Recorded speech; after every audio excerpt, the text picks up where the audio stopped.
on the dais. We will be initiating a talk on the Progenote, the last common ancestor of the extant life. His achievements and contributions, some of them are as follows.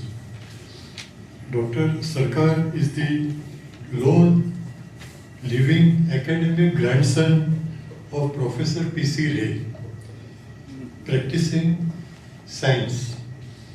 He is the former head chemistry department of IIT Kanpur and is presently honorary professor emeritus at the chemistry department of BESU. His research of over 45 years in the diversified fields on the biomimetism of the metalloproteins originated from the chemical evolution of the extant life from archaeal hyperthermophiles to latest mesophiles, including human. He has also many other research activities, one of which is nanocarbon technology, in which he is a prominent figure. He has guided about 40 PhD students. He has delivered several invited lectures in various institutions and served as a visiting professor, and he is a fellow in the several organizations both in India and abroad. He writes popular scientific articles in English and Bengali dailies, and he also writes short stories, mainly satire in Bengali. Now I request Swami Sarva Purnananji Maharaj, our Secretary Maharaj. I am very sorry, my apologies.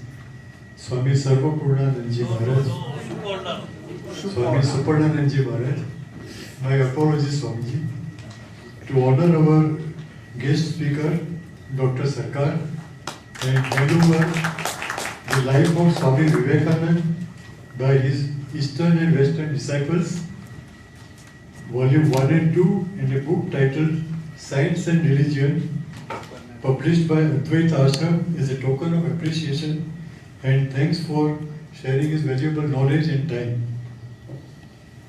We thank Swamiji for being personally present to encourage our efforts. Before we start today's proceedings, here are some announcements. Initiation of discussions would be over by about 7:15, followed by participation by the audience by way of questions and comments either in Bengali or in English.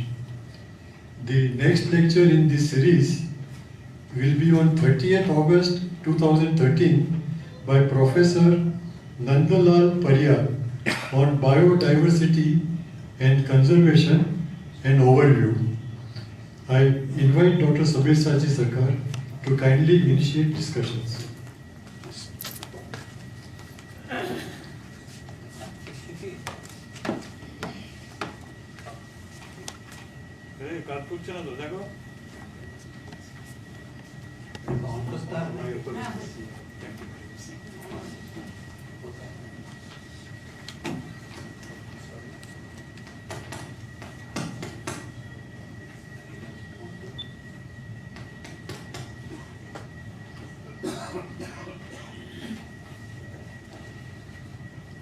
শ্রদ্ধেয় মহারাজ আর সুধীজন যাকে আমি বাংলায় বলছি friends.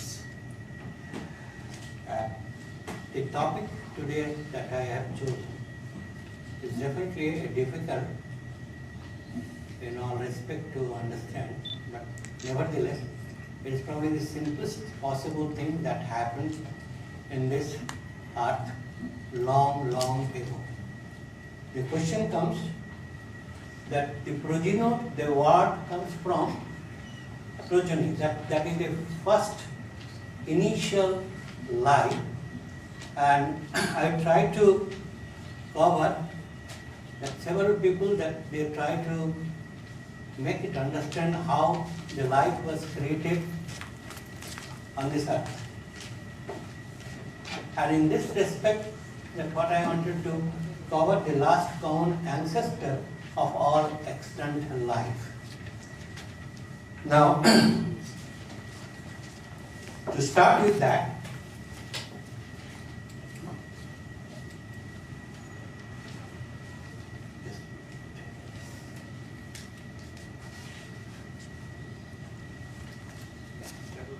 okay, no problem.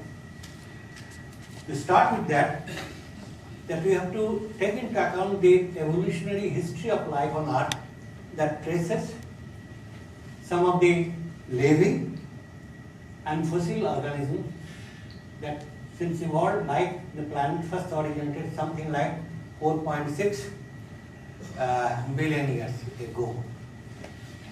The question comes that actually that Earth was created 4.6 billion years ago, and then with this type of record, the life appeared on its surface within 1 billion years. So just when Earth was created, Earth has to wait for another roughly 1 billion years, and then the first form of life evolved on this Earth. The question comes that the similarities between all present organisms, that indicate the presence of a common ancestor from which all known species have diverged through the process of evolution. So I am going to call back that real says the Adams, that the first, not restricted to human but to life. Okay. Now, precisely that the 0.8 billion years, that's 800 million years journey of the elements. The elements were created from after Big Bang and supernova explosion. That all the elements, that what we understand from chemistry and physics, and life is nothing but, matter is nothing but the association of those elements. So once the elements are formed, from there the life, that what we call prana, that was created 0.8 billion years ago. Now it is important to note that this life of the prana in Greek, that is called pneuma, and that means air, to breathe. The question comes, 3.8 billion years ago, there is no air to breathe. What do you mean by air? That is no oxygen. So there will be definitely a life which started without using oxygen for their survival.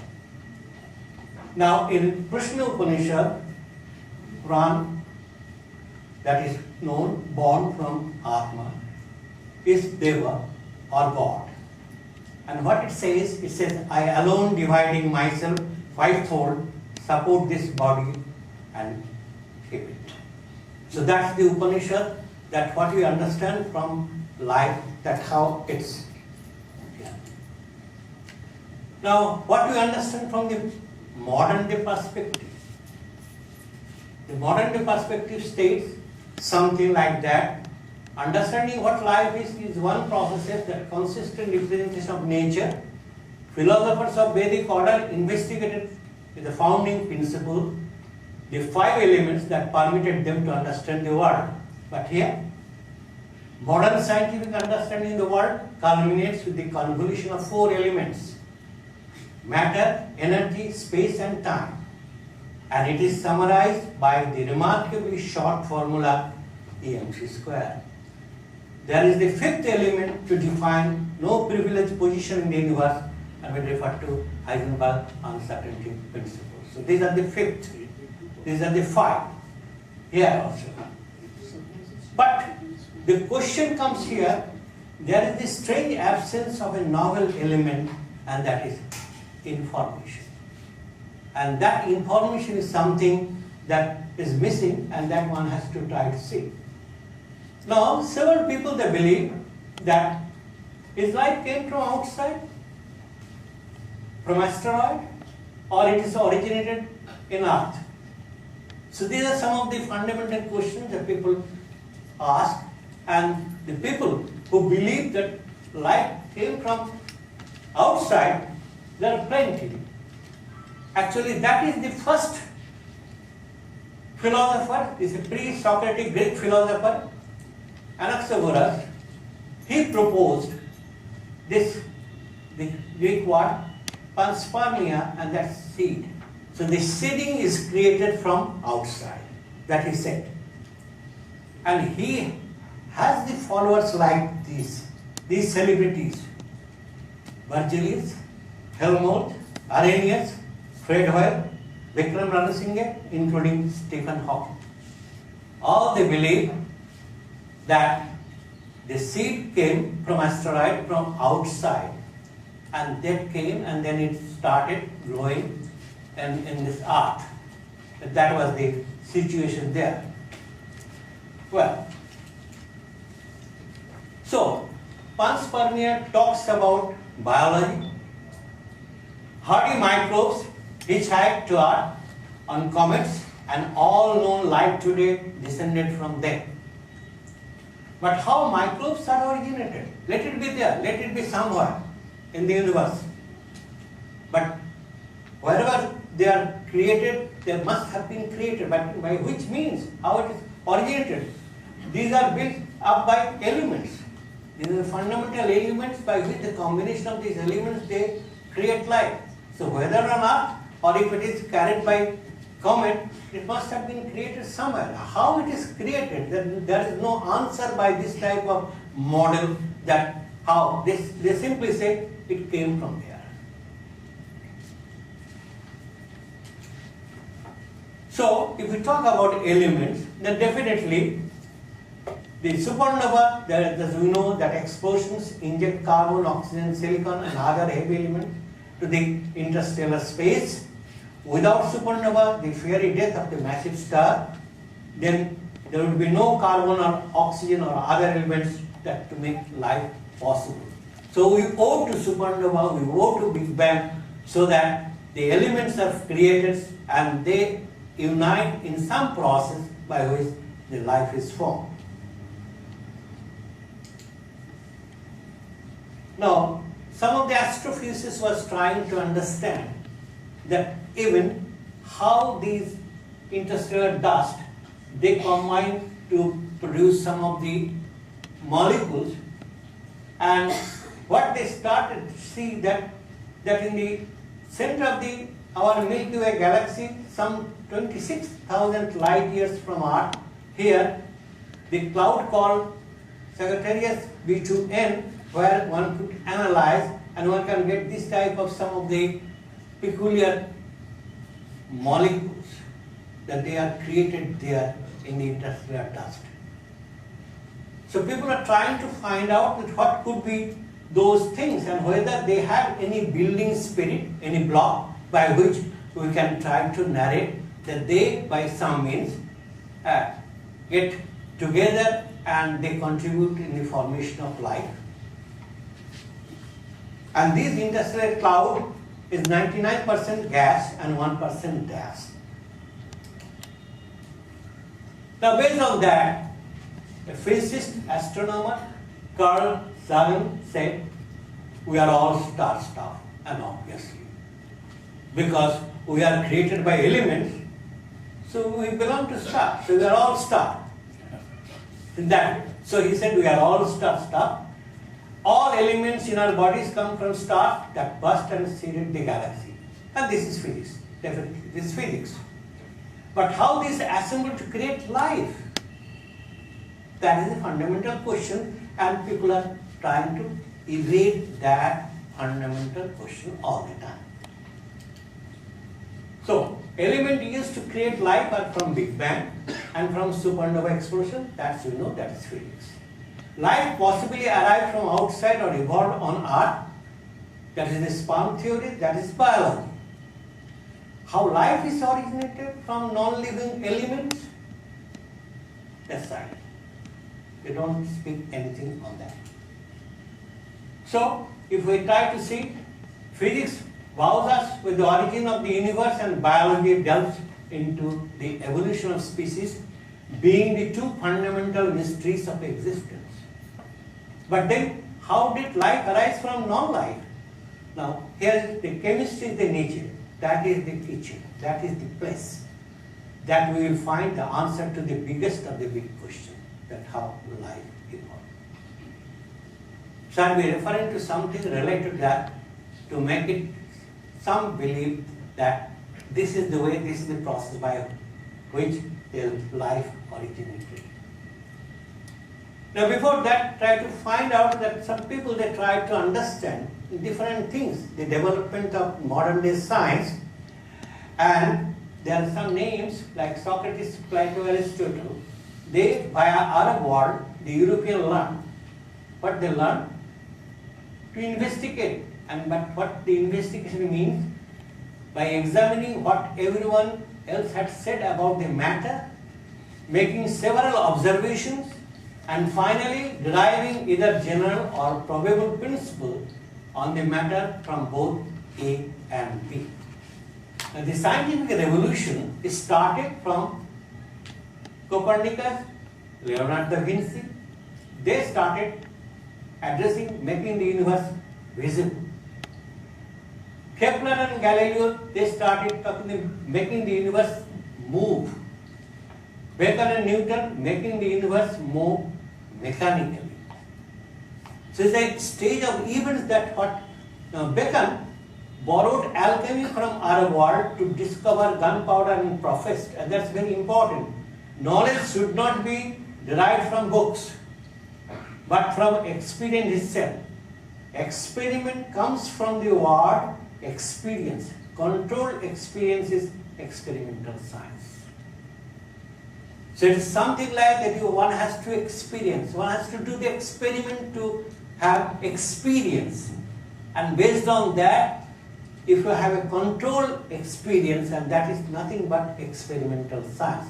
Now what I plead for this, because since the discovery of fire, that is the experiments that people they have done, many great scientific discoveries are made. Chemistry is based on experiments and directly descended from alchemy. So it is based on experimental science. And based on that, the people try to find out where one can find life and how it is. So this chemistry, the way one looks, there are diverse ways that people are trying to see this earth. Now, if we try to talk about origin of species, it started, the Darwin started with this language, this sentence. God first blew life into one or a few forms, and then evolution took over. Darwin is very, very skeptic, very, very afraid, because he saw what happened to Galileo. I mean, one cannot avoid those type of church, the dictate of church, that you say something, very much something unique. Knowing in his heart that what is actually he wanted to talk, 11 years later, he said, in a letter to his botanist friend, Joseph D. Hooker, suggested that life may have had a chemical origin. So that was in his heart, but what he wrote in the original species, that God created. So fine. You can say God created, then the matter ends there. So you need not do anything. Now, is it possible to extrapolate from modern biochemistry back to the origin of life? So today the biochemistry, you know that what is life. If we try to if we try to go back slowly, can we get the back?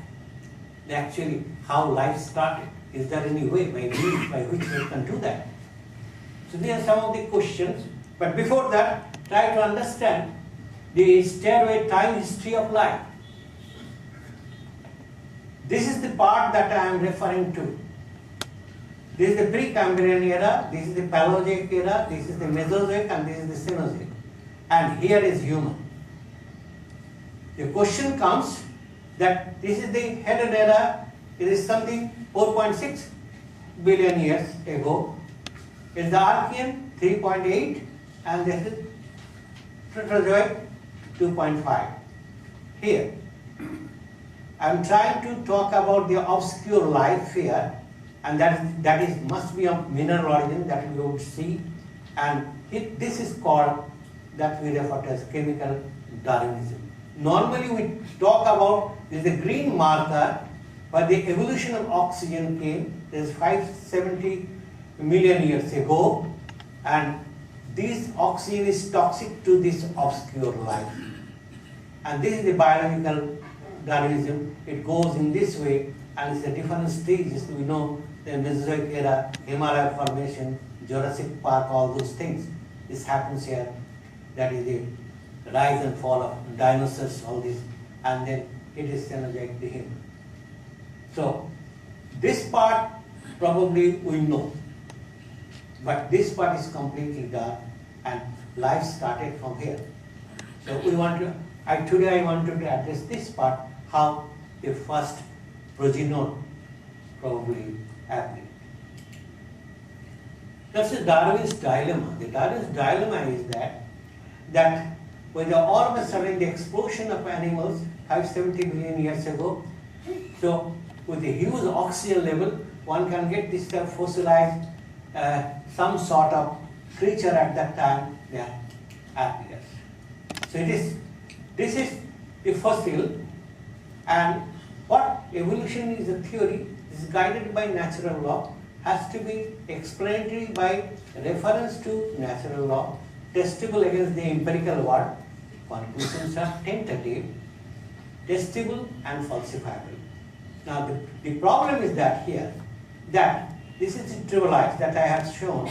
It is something, the primitive type of life form, that fossil they have started at that time, and what they said, they print, if the tribolites fossil, and at that time, if one can find the fossil of mammals, then the Darwin's theory would be completely rejected, but it's not. We don't see this type of thing. It is the latter stage, by dating, by knowing how old what is, and people can make it, this is the older than mammal. So evolutionist theory, and that way they said, yes, this part slowly evolved. But the question comes that we are not encouraged by that what happened to 570 million years ago. We are interested to know what happened the earlier time, the first form. Now, that is something that one can say, is it elementary? So, try to recreate the past. So, I'm trying to now understand that how we can recreate the past. So, what are the things that we can have by which we can build? Obviously, this is based on experiments. As I said, the chemistry is based on experiment, and we have to take into account all those experimental observations put together and try to find out whether we can have some notion about the progenote or the first extant life. Now, the chemical evolution of cellular life, the question comes that how did the earth metamorphose from the lifeless planet to the world teeming with living organisms? How could complex life have originated from non-living chemical elements? How the very first microscopic life on primitive earth could have evolved as a result of a series of chemical reactions. So if we believe that there are a series of chemical reactions, we have a number of how these are actually progressed, so that from the non-living, a lot of matter, all of a sudden one can find that there is a life. So how that can be described, or whether this event can be focused by some means. Now, before that, one has to understand a couple of things. The restriction. The second law of thermodynamics proves evolution is impossible. But then, fortunately, but the earth is not a closed system, but an open dissipative system, and continues with evolution so long it gets energy from the sun. So it's not closed. So that does not violate second law of thermodynamics, fortunately. And obviously, it is directly related with the sun. We know. So long sun exists, we exist. So now the question comes, that some of the people that started thinking that can we do something chemically to get the fundamental building block of life, that some of those species which we know they are essential for life. So it's Oparin, the Russian biochemist, 1924, he first thought there must be some material origin of life. And with this idea, that I summarize some of the things that people are trying to make it, the Miller and Urey showed that for the gases of prebiotic atmosphere, something like these are nothing, there is no free oxygen. To electric discharge was sufficient to produce at least 11 of the 12 amino acids making up the proteins of life. Oro showed the creation of nucleobase adenine from hydrocyanic acid. Straker showed that aldehyde, ammonia and hydrogen cyanide can create amino acids.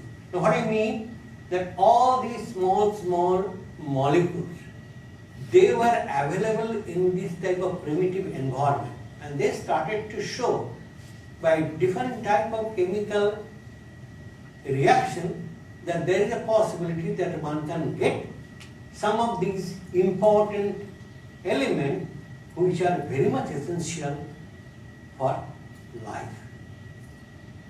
So later on, a biogenic route to the nucleic acid bases, the ribose-like sugars and the polyphosphate, the basic constituents of RNA and DNA are made. So all these were made in test tube, piecemeal by n number of different people.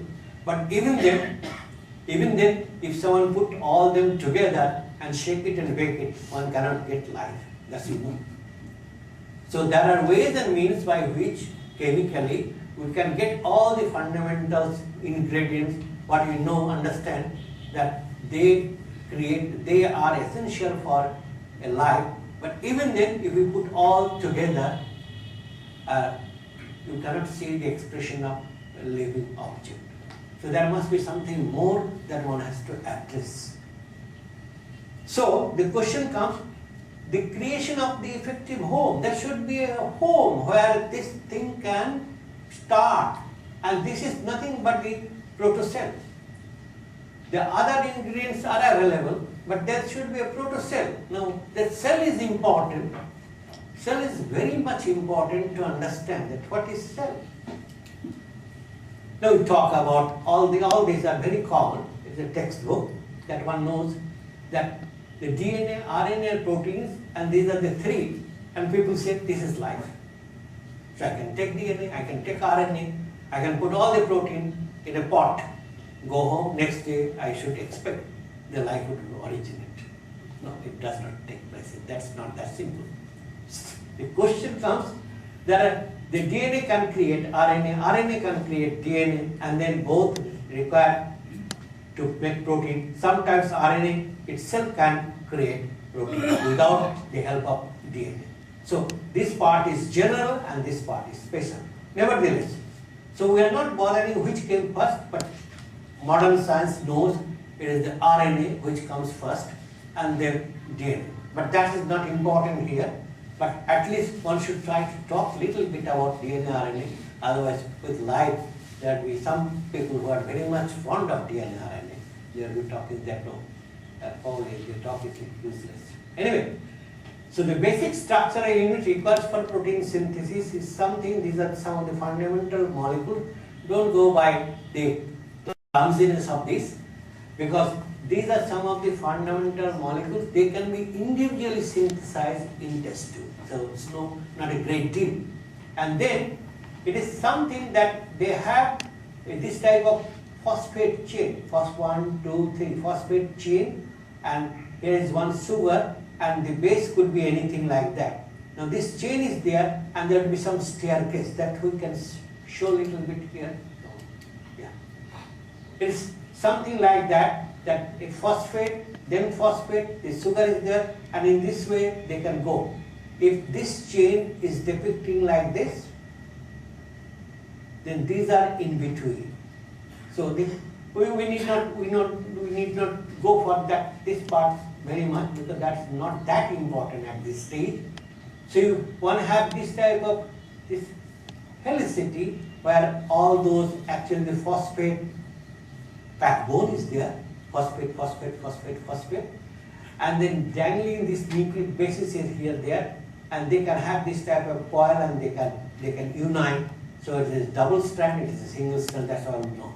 But we are not referring to any complicated here. We simply think that to make the assembly of this required a Herculean task. How one can do that in the primitive form. Now there are ways and means that I wanted to show that how these can be created. Now, Hardy, Davis Hardy, obviously, he was in India, he became Indian. He said, Periodical sea under prebiotic atmosphere, I mean just I have taken from Google, some of the rough sea wanted to see, that is the Archean Sea.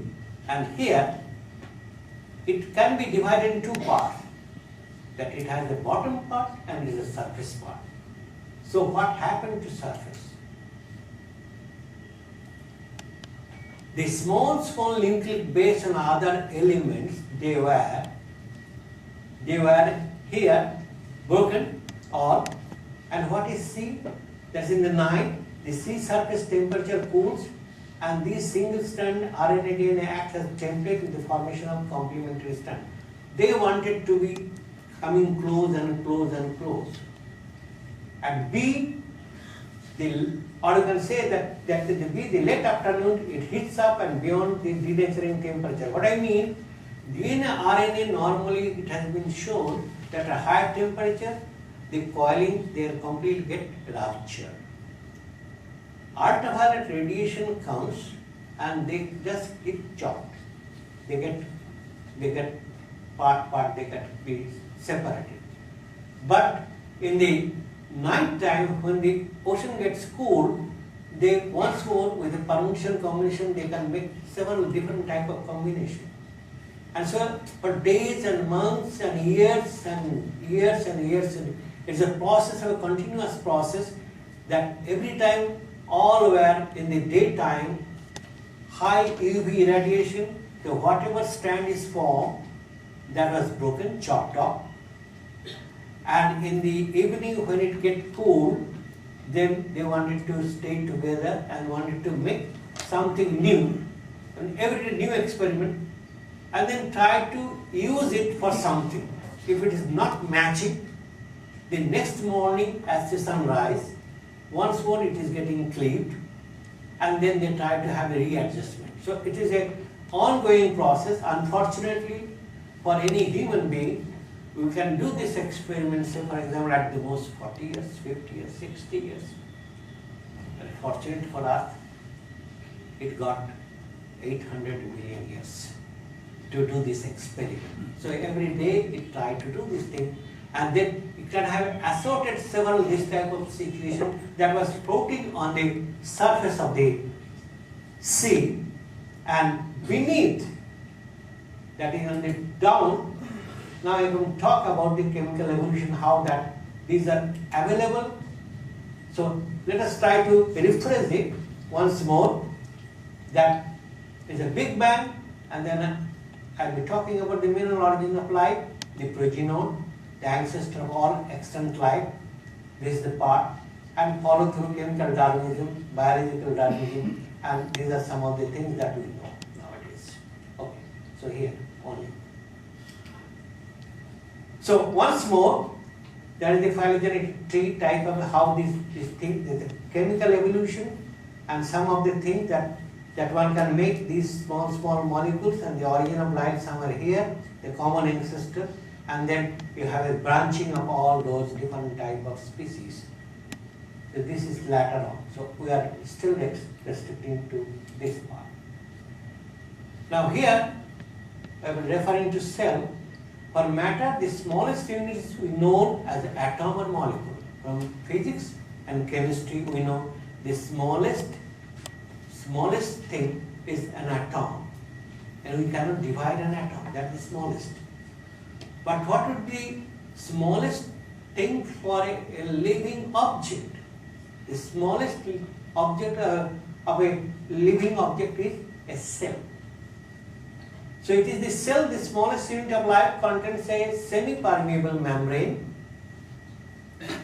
to separate it from the surrounding and still maintaining selective contact with the external world, just to have the second law of thermodynamics.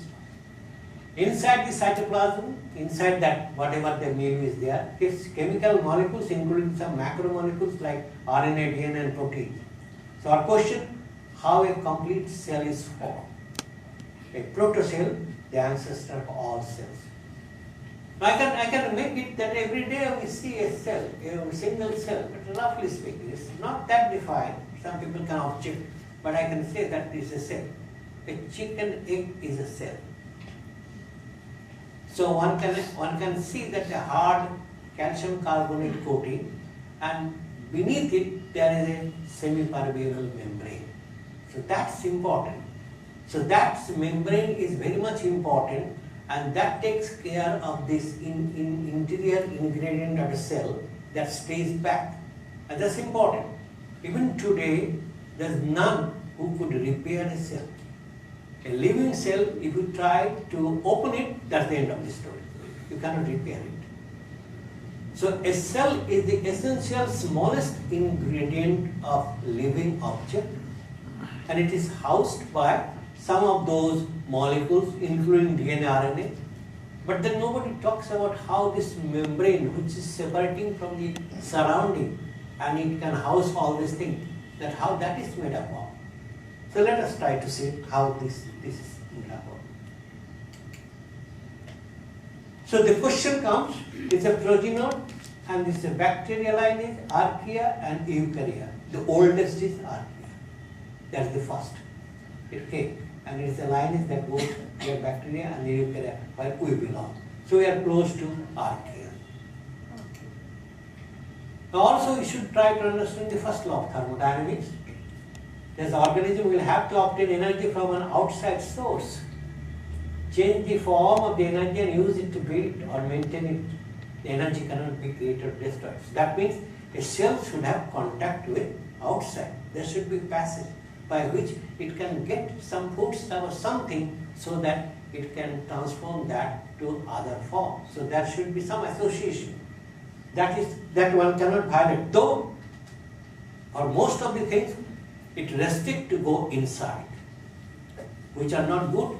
It debar, it prevents that, it does not allow that it should go inside. So cell is most important. So for a cell, what are the important things? Maintenance of a cytoplasmic volume separated from the bulk medium. That's important. Its ability to perform some catalytic conversion, energy. Reproduction with the passage of information to ensure that offspring is relatively similar to the parent. So these are some of the objectives of a cell. So that's the reason cell can divide and cell can go. And once cell is a living cell, that means that's life.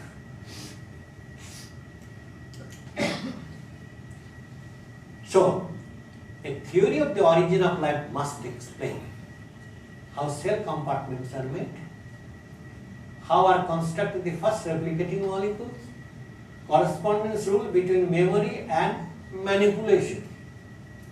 A primitive metabolism provides a solution. Now what could be that? Now how one can get? Now Earth tried to do this type of chemistry, this type of experiments. So Earth's experiment is with solar energy on the surface to utilize to create larger molecules like RNA, DNA, which I have already covered, that with all piecemeal, small molecules are created inside, and then on the surface, the DNA, RNA, but then the geothermal energy buried under sea to create smaller molecules, you need to create larger molecules and to create semi-permeable membrane of the protocell. So the lower part of the earth that has created something more under the sea, and where the semi-permeable membrane of the protocell it creates, and also it creates small molecules which floats up and they combine to provide you the macromolecules that we refer to DNA, RNA. So in the gradient of the pyramidal sea, the top and the ground, both they are involved to create that life. Slow transfer of geothermically driven chemical reaction under solar energy was with necessary adaptation. That's the latter stage that we want to see how that takes place. So based on that, let us try to find out some of the evidence, the fossil evidence. The oldest well-preserved fossils on Earth have been discovered in 3.6 billion years old, just roughly when the life started. Rock in Western Australia. The fossilized microbes were found alongside the mineral pyrite and iron sulfide, nicknamed fool's gold, which is a byproduct of their consumption of sulfur compounds. So that one has to have a deductive knowledge that they could get some fossils of the living object, microbes, but they are along with iron sulfide. Now what that speaks? One has to read those things, and what the scientists they read it in this way. Light prefers to use lighter isotopes, as the chemical bonds then takes less energy to split. As pyrites contain high amounts of sulfur isotope 32, sulfur can have 34 also. So the distribution of 32 and 34, that is by nature, that is conserved when the Earth was created, when the supernova explosion took place. Now slowly, if one can see the distribution is something preferentially all 32 and very less amount of 34, then one can believe that these are slowly adapted and these are slowly utilized by this microbe, so accumulated preferentially only 32, because the bond energy to cleave or to utilize using 32, you require less. And obviously for any object, one has to prefer where less energy to utilize. So that is the reason that the sulfur or sulfide, the iron sulfide is formed, that is evolved in this process. So the fossils were encased in mineral silica and found in black colored sandstone, from which is now the oldest record of life is shoreline or beach like setting. Silica is very strong, we know, which has helped these microfossils survive so many years without being squashed or without damage. So silica prevented any damage to that, and we can see this thing. So this much we could observe, that a primitive life, the first type where it utilized iron sulfide, that is the message that we could get, iron sulfide. And that's probably important aspect here to talk about. Now, it's important that I was talking about the chemical Darwinism, which is the bottom case. Biological Darwinism we know, all we know. The survival of a protocell carrying all information to communicate. How a protocell can survive. A small isolated domain separated by a membrane from the surrounding, which may qualify to call a primitive cell. The membrane could be made up of iron sulfide, just we said, we saw there, and precipitated the formation of new bubble that we want to see. There could be proton gradient, and that could be diphosphate as a ATP, and we explain this, what is the meaning of that. And reaction takes place in the gradual incorporation, you are sulfide ingredient. Okay, what do you mean that? But before that, it's important that these are the two named reaction, Fischer-Tropsch and Haber-Bosch processes in chemistry.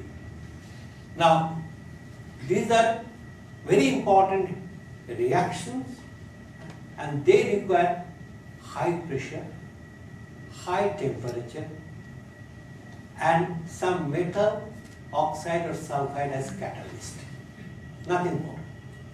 So very fundamental molecules, if those things are there, and if a high pressure, high temperature, then all those small molecules, initial startup molecules, can combine to create some larger molecules of interest. So this Fischer-Tropsch can provide a lot. However, we know that if you have nitrogen and ammonia and hydrogen, you can create ammonia. So with a high pressure. And so these two reactions are very important to build some of the primitive molecules. Now here I stated some jargon which is probably not understandable. Let me try to explain. A cell where one can have that there is a protomotive force. What do you mean by protomotive force? That cell try to create, synthesize certain things. The most important is ATP. The ATP is the energy currency, adenosine triphosphate. It is something as we use money to buy something, to utilize something. For biology, the energy currency is ATP. So ATP is utilized and it is changed to some other form. Once more, it has to be resynthesized. Once more, it has to be resynthesized. I can make a statement here that, say for example, in my body I have inorganic phosphate or ADP is to the tune of say 200 milligram or 1 gram. Per day, I make ATP and consume it energy to once more ADP and then once more ADP, once more, and to create that I eat a lot of food. And total, if we sum up that, how much ATP we created, that is 25 kilos. This is a normal food that what we take. The food has the ability to create 25 kilos of ATP. But that is too much. So what the little one we are having, every time we are creating ATP, consuming it, once more ATP. Now to create that thing, it demands some situation where we know acidity, that's called proton. So the membrane, across the membrane, there should be a difference in acidity, inside and outside. There should be a difference so that the proton can flow. Because as for example, if there is a water height different, then water would be from a higher height, it can flow to the lower height. So here also the proton, if the membrane, across the membrane, there is some proton gradient, the difference in acidity, so there is a movement of proton to neutralize. So there is a proton gradient that is important for synthesis of ATP. That is a fundamental issue for a surviving cell. That is one important, and then another important thing is that this ATP synthesized is adenosine triphosphate. Already I stated the adenosine is created by this very simple way, hydrocyanic acid. Hydrocyanic is deadly poisonous. This potassium cyanide, something like that. It can be polymerized to create a very important molecule, biomolecule, adenosine. And triphosphate is nothing but phosphate. That's normal phosphate, diphosphate, triphosphate. So these two things to be incorporated across the cell. In the primitive case, adenosine may not be there, but even diphosphate has got phosphate-phosphate bond that can be utilized.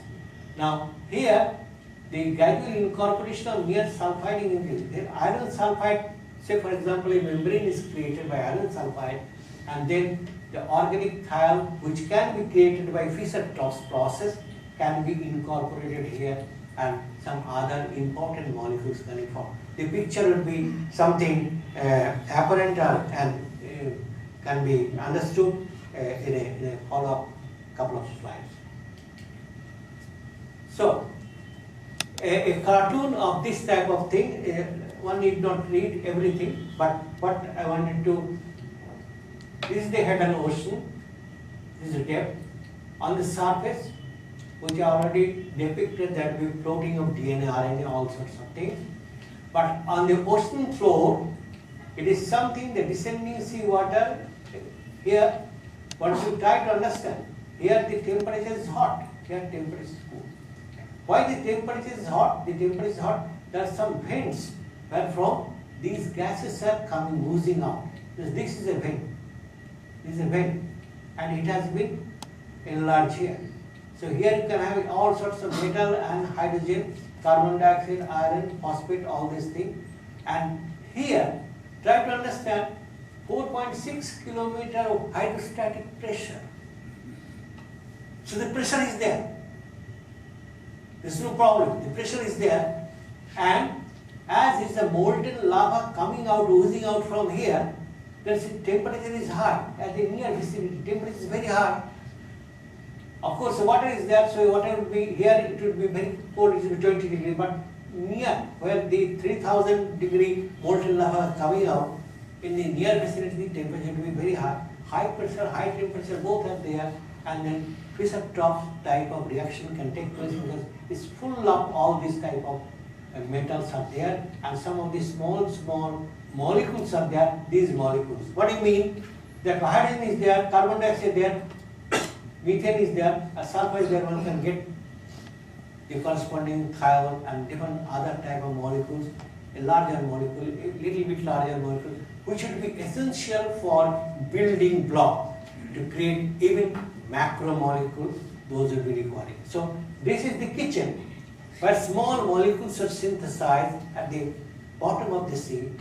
After top, the small molecules wanted to have the UV radiation, and with the day, night, in this way, the permutation conversion is taking place to get the suitable molecule, and this is happening, and this is the high thermal vents.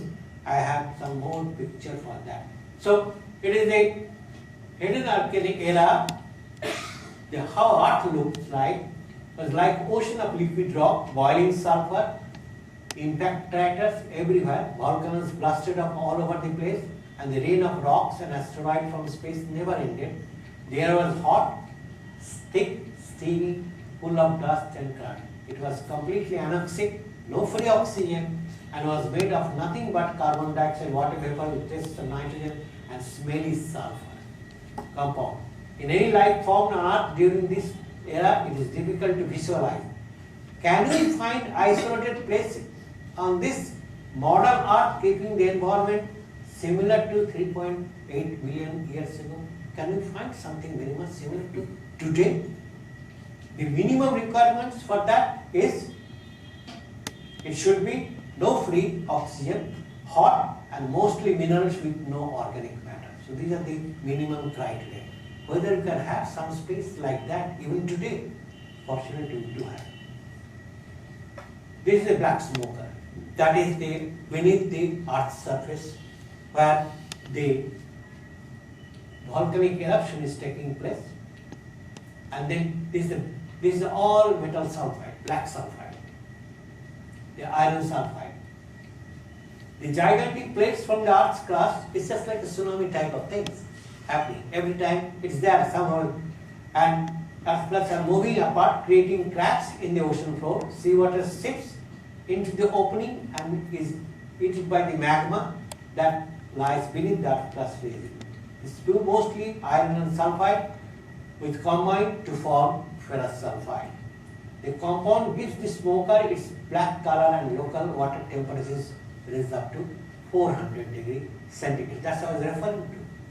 It's a 400 degree, 3 kilometer down water, so hydrostatic pressure is enough, and so we can think of from chemistry point of view, any molecule you try to synthesize can be synthesized here.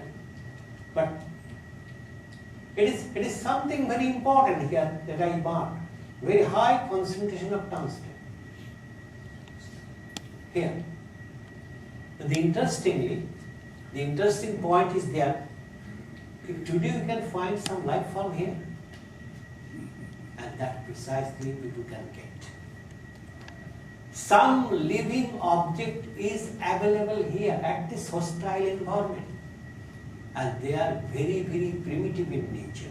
Try to understand, it's a ferrous sulfide, no sun, there is no oxygen available, and so hot, and some small microbes are available there, and they don't like this present atmosphere. If you bring them up, they die.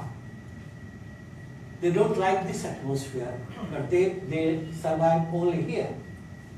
and they are very much close to Archean origin, primitive, and here they try to have tungsten, because here is a lot of tungsten there, and they have a lot of tungsten inside body in different form of proteins. There's something important to understand. We do not have any tungsten inside our body, even including bacteria, other microbes, including human being. But we do have not tungsten, but molybdenum. And this is the younger brother of tungsten. So it is something that one can make it, that just say 400 relay race. A qualification of tungsten is something like that. It is a very stable, sturdy. It can do its reaction at high temperature, but molybdenum cannot do. And then it started running when the temperature is hot, very hostile environment. When the earth gets cooled and the temperature all sets to proper action, then it just hand over its baton to its younger brother, that is molybdenum. And it took it. The environment is exactly the same, and then it is distributed not only to bacteria, fungus, everything, including human. That we do have some of these enzymes in our liver.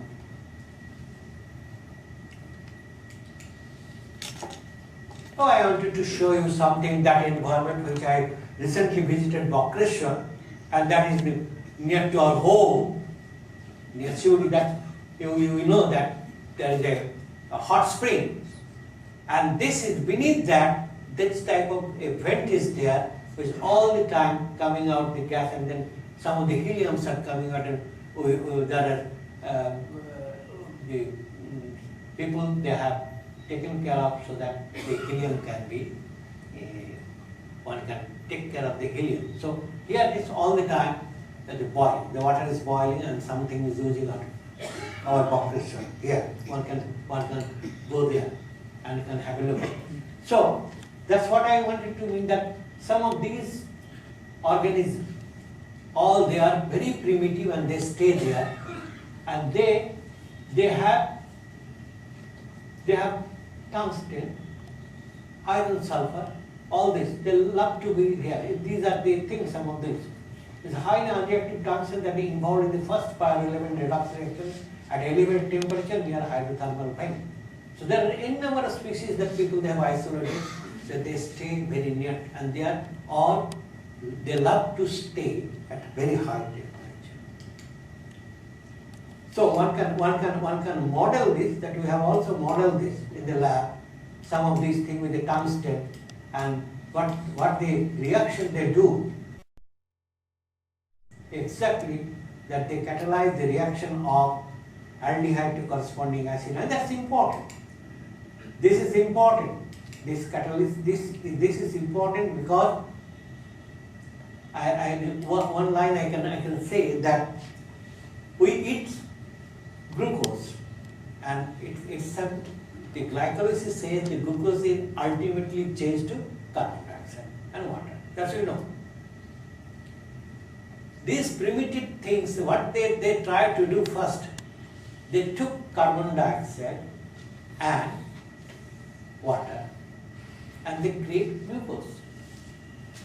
But that we know that the plant they do. But I am referring to not plant, I am referring to a dark situation where there is no plant. Plant has to wait a long time. Here also they would be handing their baton to source of the plant, so that slowly plant can evolve to take care of carbon dioxide and form this thing. So anyway, so we have that some of the extreme conditions, some of those type of these are called extremozyme or extreme species, and it's a very bad place. I see high pressure, methanogenic genesis, 250 atmospheric pressure required, 85, and then it survives. So this is, and so fortunately if you have carbon dioxide and with hydrogen, and then they can create methane a lot. This is the microbe, and it is also hostile, it stays there. So if you have an energy problem, one can use this type of microbes if people are interested. So here I wanted to see the black smoke are here, some of those clusters which are important in chemistry, how they react with carbon dioxide to acetic acid. They reverse glycolysis, that reaction they do. And these are some of the fundamental small metal clusters, they are involved there, and those are all known. This is the reaction that one can make a couple reaction by which from hydrogen proton one can get hydrogen, which is essential. This is a detailed chemistry. I don't want to make the life problematic, but it is only one thing I wanted to tell, that this is a energetically favorable, negative.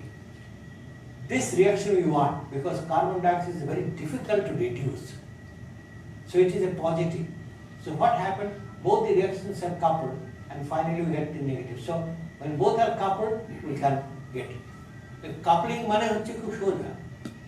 আমরা বালতিতে করে জল তুলি তো জলটা তুলছি একটা পুল, আমরা টানছি, আর বালতিটা উঠছে, দড়িটা কাছে দিকে কেটে দিলাম, ডিকাপল হয়ে গেল। মানে আমার শক্তি দিয়ে আমি জলটা তুলছি, জলটা তোলাটা হচ্ছে আপিল, সেটা পসিবল নয় এনার্জি ডিমান্ডিং। কিন্তু তাকে যদি আমি ওঠাতে চাই, একটা দড়ি দিয়ে আমি কাপল করবো, নি টানবো, সেটা হচ্ছে কাপল রিয়াকশন। সো এই রিয়াকশনটা হচ্ছে দড়ি দিয়ে টানা, আর এইটা হচ্ছে জলটা তোলা। এই দুটো যদি একসঙ্গে লাগিয়ে দিই তো ওটা হয়ে যাবে। এবং বায়োলজিতে এরকম অনেক রিয়াকশন আছে, কাপড় টেনে নিয়ে আসে একটা কারেন্টটাকে। নাহলে একা দেখতে গেলে একটা যে কোনো থার্মোডাইনামিক্সের লোক বলে এ তো হয় না, কিন্তু ওইভাবে তারা টেনে নিচ্ছে এই জিনিসটা। So the thing, this is the glycerylate phosphate oxidase is a primitive archaeal protein, where you can see most of the things are pyridoxine, sulfide dehydrogenase, all these are sulfur, H2S, iron, all sorts of things there. The organic chemistry is very minimal there. So that's I wanted to say that the fossils, they have seen that iron sulfide is there, it has a connotation that they have very close to that, and all these lives are there. Now this is important, that what I wanted to say, how the cells are formed. The cells are formed here, এই hydrothermal vents থেকে জোরে sulphide বেরোচ্ছে, আর এটা যেন সাবান গোলা জল আছে, একটা লুপ দিয়ে একটা বাচ্চা ছেলেটা ঢুকিয়ে সরফেসে ফু করলে একটার পর একটা সাবানের গোলা বেরিয়ে যাচ্ছে, এক্স্যাক্টলি সেই রকম। এখান থেকে সেটা বেরোচ্ছে, আর এখানে জলের মধ্যে আয়রন আছে, এসএস বেরোচ্ছে, একটা ওই চাপের মধ্যে এরকম একটা তৈরি হবে, কিন্তু ভীষণ ব্রিটল, ফট করে ভেঙে গেল, হোক আবার বেরোচ্ছে, second, third, fourth, fifth, sixth, এরকম করে করে উইডিপির মতন একটার পর একটা হয়ে যাচ্ছে। And that takes 800 million years. But what happened? We refer to this is the first freshly prepared iron sulfide, first generation, this second, third. This is the way the cell started, membrane started forming. And when it's forming, with the fissure troughs, some of the organic molecules are forming, and slowly they are embedded inside, and so making this less brittle. So that is the thing, that with the organic incorporation, this type of membrane get less brittle, and the signature is still there, because most of the membrane-bound proteins are iron sulfur proteins, so they are still there. That one can have the signature that they are still there.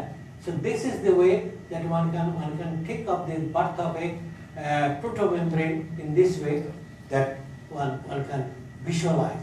So this is the sea surface, where it is a low pH, and sodium sulfide is a high pH, and so across this there is a proton gradient. So the pH means that the pH is, proton is different. So in that way one can think of the cell, the modern cell. This is the membrane I am referring to. This is the membrane I am referring to. What is inside, that is not important for me, because inside these molecules have been created separately, but they have to be housed together. and how this house can be formed, and that is the membrane part, that one can make it in this way and the membrane slowly proceed. One caveat that is important that people try to understand. The reproduction is based on progressive improvement of metabolic cycles that become more and more elaborate as the time progresses. And this is what we need to understand first in the deepest reflection. This reproduction. People talk about reproduction, cell is divided as reproduction. But it's not like a copy like a computer that I have a city, I can get another city. It's not like that. That here in the program, it replicates identical copy, but cell reproduces makes a similar copy. ছেলের সঙ্গে বাবার সম্বন্ধ থাকে কিন্তু ছেলে একটু তফাৎ হয় স্লোলি এভলিউশন হতে থাকে হ্যাঁ বাবা একটু মন্দবুদ্ধি হয় ছেলে হয়তো একটু বেশি বুদ্ধি হতে পারে আস্তে আস্তে ইভলভ করে জিনিসটা একবারে কপি হয় না কিন্তু কম্পিউটারের একটা আমি সিডি যদি একটা প্রোগ্রামকে কপি করে দিই এক্স্যাক্টলি সেটা কপি সেটা হচ্ছে কপি সেটা রেপ্লিকেশন কিন্তু এখানে হচ্ছে রিপ্রোডিউস করার মধ্যে আছে মেক এ সিমিলার কপি তো এই দুটোর মধ্যে একটুখানি তফাৎ আছে সেটা মাথায় রাখা উচিত It's simply that I wanted to show that even today there are some microbes where you can find that in the deeply buried here the sulfur cycle is there and electrons get and slowly it goes and here it is oxygen and then it puts the oxygen there, electron there to keep, meaning thereby they still keep the older fashion of sulfur, the sulfur cycle. Now, why sulfur cycle is more important than oxygen cycle? H2S to sulfur and oxygen and water. Water or oxygen is ভীষণ hard, thermodynamically hard. মানে জল থেকে oxygen করাটা একটু শক্ত কিন্তু H2S থেকে sulphur করাটা খুব সোজা সেই জন্যে নেচার প্রথমে সালফার দিয়ে আরম্ভ করবে একটুখানি ঠিকঠাক হয়ে গেল সালফার শেষ হয়ে গেল H2S শেষ হয়ে গেল আস্তে আস্তে জল আর অক্সিজেন নিয়ে ধরবে এবং জল নিয়ে অক্সিজেন ধরবে দিয়ে এইখানে যেমন সালফারটা বেরিয়ে আসছে অনেক বেশি অক্সিজেন বেরোতে আরম্ভ করবে আর সেটা হচ্ছে 570 মিলিয়ন ইয়ার্স এগো এবং সেই অক্সিজেনটাই আরম্ভ করে সার্জ অফ অ্যালবাম গ্রোথ তাতে গাছপালাগুলো শুরু হয়ে গেল তো these are some of the primitive reactions carbon dioxide how that can get the methylation slowly এরকম করে হাইড্রোজেন পাওয়া গেছে এরকম করে slowly they have changed formaldehyde হয়েছে আস্তে আস্তে and whenever there is a problem that's one important thing so whenever there is a problem they survive how a primitive slice of life due to scarcity of food adopts exotic metabolism and very slow rate of reproduction. So they can go for hibernation for hundreds of years, thousands of years, without food, anything like that. And once they get the food, they start it. Our money is সময়টা শেষ হয়ে গেছে তাই আমাকে অনেক কিছু skip করে দিতে হবে So the similarities that what I wanted to convey is something like that this is a phylogenetic tree and here one can make it that it is an archaeal, bacterial domain, eukaryotic domain and there are certain functional molecules as I was stating that it has got a common, very common thing, some very common things. We started from here, archaea, that is with the tungsten and then here it is tungsten and moly and then sulfide oxide that is there with human is purely molecular. So the mineral organism like the cosmic chemistry, volcanic chemistry, here is the part, that is the part that I wanted to tell, that's a pre-RNA and post-RNA, everyone will know. So that is the vector representation, there is the geochemistry first, this is the prebiotic chemistry, this is the RNA and then with the protein creating RNA and then DNA and this is the vector in that way one can get the temperature, all these molecules and one can get and slowly one can evolve the universal ancestor. We do not know which one comes first, but this is the way things happen. I can skip those things, that the carbon assimilation in the dark, that's important. Leave that thing. This much I can say, that the carbon dioxide to formaldehyde that's formed, or the formic acid, that thing in the hydrothermal vents, what the knowledge are gathered, that transferred to, with the sulfur, this type of photosystem, with the solar energy, no longer thermal energy. And here you see that there is no longer the common what you know about water, but this is something with the hydrogen sulfide. These are the primitive type of green bacteria or this type of heliobacteria. They do this type of thing. And then slowly evolve with our modern photosystem. As the hydrogen gas escaped, it is depleted, water is used, an alternative and initial oxygen started oxidizing, and oxic environment started emerging. That is 570 million years ago. So this is time scale where one can say first free living cell, and where these are the things there. And oxygen level is something like here. So one can make it that slowly within so many billions passage, one can see the development of all these species. I can skip this. Yeah. So finally we have the aerobic photosynthesis. One thing I wanted to say, that this earth is not unique where life can be there. Now there are enough evidence. There is a habitable exoplanet, alien life, Kepler 22b, is 244 times Earth size, circles a star that's quite close to size and temperature to Earth's sun. It has an estimated surface temperature of 22 degrees Celsius. Its star system is about 600 light years away from Earth's sun in the constellation of Cygnus. So, it is in the NASA that they have released December 2012, so very recent. So, one can see that its environment is exactly similar to Earth. And then one can anticipate if that be the case. And if we believe that all these stars and planets are born, created by Big Bang, and they are followed by some supernova explosion, then there is no denial of the fact that we can have all the elements so that what we have here, they are also. If that be the situation, the weather is very conducive, the environment is very conducive, and there is every possibility that one can have alien life there. Now, life means it is not human, it is only the microbe that started. And then comes Darwin, with the evolution, slowly they try to evolve, and sometimes dinosaurs, other things they came, and then the rise and fall of dinosaurs, and slowly other things appeared. So I tried something to say about life, but where we failed to say something about this,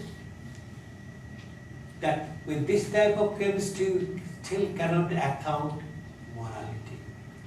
That how morality can be developed, that probably we lack that type of chemistry till we don't understand what should be the chemistry about the morality. So, on the constitution of human nature to build the constitution of human societies, and that is something that still we have to deal with. This life from the Darwin theory, it has evoluted. Does this evolution ceases or it will continue? Then superhuman or something more intelligent life will be created, or it has already ceased? Optimum condition has already reached. That's true. A question comes that we do know that with evolution, slowly, as for computer, you know that the primitive computer is such a huge, and it has got memory this much. But now we have a microchip so small, and it has got a memory a lot. So is the case with human. that with evolution, you can slowly see that bodily probably that we are getting shorter and shorter and shorter because it is compact. But then this one is expanding like anything. So evolution is existing. Evolution is a continuous process. So superhuman may be there. I don't mean superhuman. What do you mean by superhuman? Now the question, when it will come from dinosaur, it's a slow process. I can give you one example. একটা গরুর বাচ্চাকে যদি আপনি কোলে করেন না বাছুরকে, হ্যাঁ, করতে থাকে রোজ, যখন ও বড় হয়ে যাবে একবারে তখন কি বুঝতে পারবেন? That is a practice, habit. But Habit exactly. So we are evolving, and you are unable to understand we are evolving.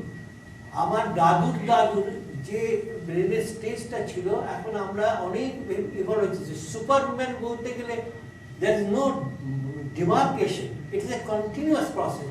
Today's Superman is definitely will be superseded by in future a more Superman. That's I mean. That's right. Yeah. Professor, So,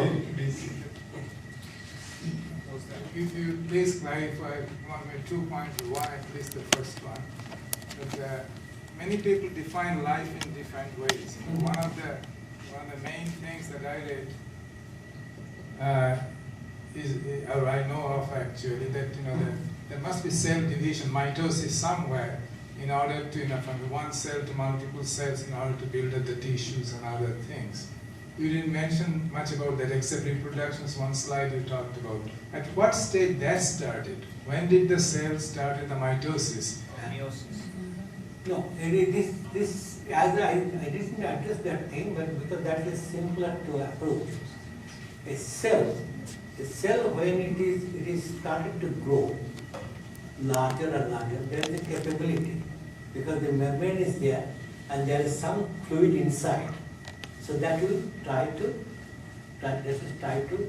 divide. It can burst open, no problem. Now previously when it started to burst open, it found that the entire whatever it achieved that was lost.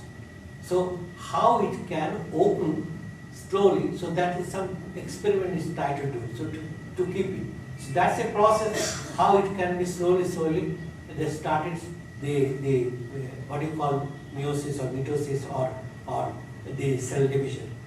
That is possible. But the same thing that what I state that here the bubble after bubble, the one bubble burst and immediately that may be followed by a couple of bubbles.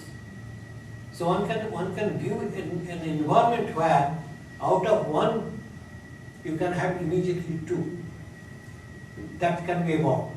But when did it start actually? That particular aspect which is critical for the animals to animal body or human body, then when did it start? To perceive this is a little bit difficulty with all we face, because it is not with animal. We are talking about now a microbe which are the first decade. So they are having very primitive part, and I mean to our mind we are all the time talking about trees or animals. We can relate. We are not. It is Cenozoic era. We are there at the extreme end that we came. So then Earth evolved a lot. So first we try to understand the most primitive type of cell, that how they, and once the knowledge, information, slowly that is the evolution, that the best way to survive. So Earth has got enough time to experiment, and he tried in number of ways to do those experiments. Those experiments which do not carry a better thing, it's redundant, but then it has got still enough time to do, and ultimately get that thing. So that is replication of that, the cell division is a process that one can make it even today. A water drop, if a water drop is there is a thermodynamic thing that if it's a big one you can easily see that when it can split to two. So that is a driven force is already available there. So when it approaches a particular limit, if the membrane is good, so they can slowly that can that can be divided. You have seen that water drop, so that can divide. So these are the ways by means that one can conceive the idea how the cell can be divided. Thank you. Good afternoon, sir. I have a question. Yes. The fact is that what is it so that makes the complex macromolecules to be associated with life? What is it favorable for making the... Which macromolecule you are referring to? Can you give a specific example? There are any number of macromolecules. They are all diversified. I am talking about the biomolecules, sir. Yes. Say for example, for our respiration, we have a macromolecules like hemoglobin. Okay? For protein synthesis, we have macromolecules like RNA and DNA. They have entirely different story to do. Now the question comes, one tried to understand that the life was created from very open system. It is not a very sophisticated laboratory where you can find your conducive environment where you have a particular type of environment to create, so that you can have very sophisticated environment, say under glove box, under argon, or with a complete good pressure, air condition, something like that. It does not have anything. So it started from very ab initio, in a very crude way. Now how to protect its reaction house from the hostile environment where it does not allow that the environment should be there, so that some of the very important reaction it wanted to carry out. Normally we know only that all living things are in water. But if we understand that it's the dielectric, the maximum 78 for water. And a lot of hydrophobic pockets are created by this macromolecule where the reaction sets in, which would be equivalent to that. The polarity would be so less, it would be something, the dielectric constant would be 2. It would be equivalent to that the reaction is taking place in carbon tetrachloride or benzene. But that is the same inside my body or your body. So the macromolecule has got enough task to do to isolate it in a proper way so that it can have that type of environment specifically meet that what type of reaction it wanted to do. Sir, another question. Yes. And I just have another question. In the very first few slides, you showed that during the daytime, when the DNA or the RNA was trying, the RNA was trying to come together to a compact form, then it got broken up or chopped into pieces. That was because of the UV rays, the photons of the UV rays. Right. My question is that if the temperature is concerned about that factor, then why didn't the infrared rays had that impact on those molecules? Infrared? Infrared, because it is concerned with temperature. For the very high temperature, infrared is the source of origin for that thing. That is it only the frequency of the ultraviolet rays, or it is also concerned with the temperature also? That is my question. If you look to the DNA RNA, it has got a chromophore at say 260. So people know that at a 260 nanometer radiation, DNA RNA can be cleaved. And the hard young sun, no oxygen, so no ozone layer, so all ultraviolet radiation is falling. So there it is a very common way to think that whatever the long strand DNA RNA created first, when the day temperature rises, it is denatured. So the double helix got single strand. And then with the UV radiation, these are sliced. And once more in the night, when it gets cold, no UV light, it's tried to reassemble. The process is on only because of the fact that it's trying to make it permutation combination, all sorts of things. That how this order, the base pairs can be created. And then trying to experiment which can create some form that what the earth was trying to do. Ultraviolet and you talk about infrared. That is a source of very hot thing. whenever a body is very hot, then But the thermal energy. So we are talking about the infrared, that the water was hot, but it's daytime, some days, water is little bit elevated, you see, on the top. If we talk about the bottom, there is a lot of heat, that we know. But here is a predominantly ultraviolet radiation that even you try to give the infrared radiation, I don't think you can feel DNA. and that is because of frequency. Yeah, that's true. You cannot do That is what I am saying. Can we have one last question? One please? question. Yes. Yeah, so far we have heard about physics and chemistry, Yeah. but life, a living being lying here and a dead being lying here, what is the difference between it? Chemically and physically, these are same. But what is the difference? The difference is that all the reactions are in equilibrium. The life is something where you all the time try to avoid equilibrium. That is by thermodynamics. That we try to deviate from equilibrium, we don't try to do anything that all our reactions would be in equilibrium. When everything sets in the equilibrium, that's we define death.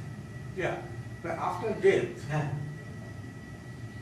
it is something like, no movement, no growing, nothing there. I said that we have to talk about the first law and second law of thermodynamics. The light cannot violate that. If light violate that, if those things, then there's no life, it's dead. We deviate from the first law and we try to evade first law and second law only by that we are with the surroundings. Now the time that you are not with the surroundings, say for example you cease to take your oxygen, one can think of. So you are not with the surrounding, you are refusing to take the oxygen.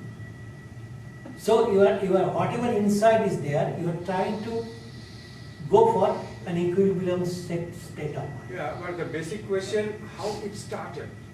Say automobile engine, fuel is there, machine is there, but it's not, operating. But when a spark is there, it started operating. What is that spark started? That's it. Your question is there, well taken, but I can tell you, you said that automobile engine, I can tell you something. I take a little bit of glucose, and the glucose is burnt, I know, and carbon dioxide and water. Take little bit of glucose in a glass and put oxygen, whether that will be burnt? No. No. So the automobile example cannot be put it here.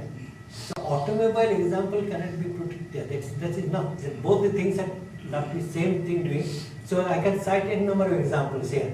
It is something that it requires energy by some means. You refuse to take those energy and you are cut off with the surrounding. You are avoiding. You are just the thermodynamics that I first and second law that sets in, and that lead to you in equilibrium. And once the equilibrium is set for all your reactions, then you can proclaim that one can proclaim that you are dead. That's the thing. Thank you, Professor Sarkar.